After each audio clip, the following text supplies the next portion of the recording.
Selamat pagi untuk kita semua. Perkenalkan, nama saya Rosanti Erlinda. Saya mahasiswa Prodi Pendidikan Matematika 2019C. Pada video kali ini, saya akan menjelaskan materi kelas 7 semester 1 tentang bilangan.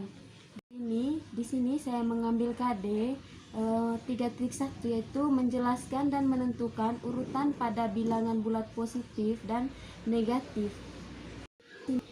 Bilangan bulat. Yang pertama, kita tahu bahwa pengertian dari bilangan bulat terlebih dahulu yaitu himpunan bilangan bulat positif dan bilangan bulat negatif dan juga nol.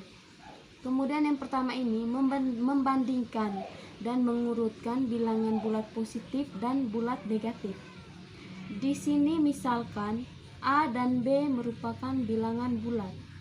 Jika A lebih besar dari B, maka bisa ditulis A dengan simbol lebih besar dari B. Kemudian jika A lebih kecil dari B, maka bisa ditulis A lebih kecil dari B, yaitu menggunakan simbol lebih kecil dari. Kemudian jika A sama dengan B, maka bisa ditulis A sama dengan B. Kemudian mengurutkan bilangan bulat berarti menuliskan bilangan bulat tersebut secara urut dari nilai terkecil ke nilai terbesar atau sebaliknya. Di sini teman-teman, supaya memudahkan kita bisa menggunakan garis bilangan. Apabila garis bilangannya ke kiri, terus ke kiri, maka nilainya akan semakin kecil menuju ke negatif. Nah, apabila nilainya ke kanan, maka menuju positif. Kemudian di sini contoh, urutkan bilangan dari yang terkecil. Negatif 76, negatif 65, negatif 10, negatif 2, negatif 11. Nah, bagaimana jawabannya teman-teman? Nah, kalau diurutkan dari yang terkecil berarti dimulai dari negatif 76, negatif 65, negatif 11, negatif 10, dan negatif 2. Kemudian untuk contoh yang kedua, urutkan bilangan dari yang terbesar. 4, negatif 15, 18, 25, negatif 40. Kalau diurutkan dari yang terbesar, berarti kita mulai dari 18, 4, negatif 15, negatif 25, dan negatif 40. Kemudian, kita akan menjelaskan sifat-sifat dari operasi bilangan bulat. Setiap bilangan bulat A dan B berlaku rumus A tambah B sama dengan C juga bilangan bulat. Yang pertama itu sifat komutatif atau pertukaran. Pada penjumlahan, misalnya A ditambah B sama dengan B ditambah A. Contohnya 7 ditambah 5 sama dengan 5 ditambah 7. Kemudian sifat komutatif pada perkalian, yaitu A dikali B sama dengan B dikali A. Contohnya 9 dikali 6 sama dengan 6 dikali 9. Kemudian sifat asosiatif. Yang pertama, sifat asosiatif pada penjumlahan.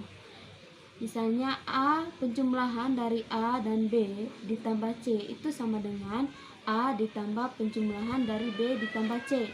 Contohnya 7 ditambah penjumlahan dari 2 ditambah 10 sama dengan penjumlahan dari 7 dan 2 ditambah 10.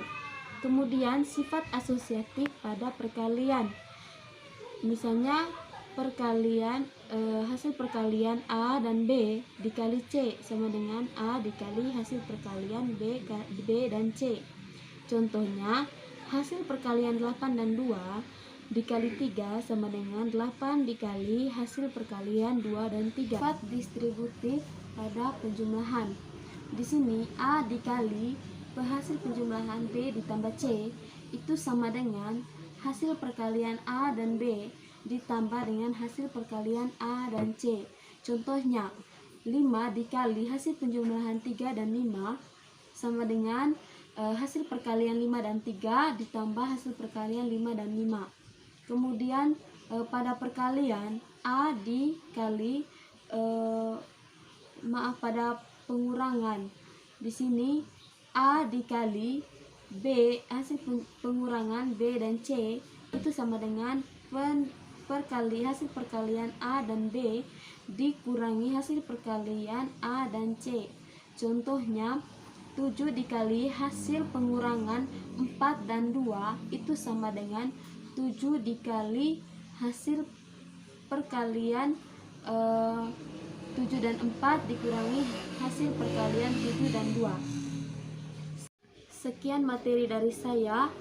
Semoga materi bilangan bulat yang telah saya paparkan pada hari ini bermanfaat bagi kita semua. Salam sehat dan salam semangat untuk kita semua.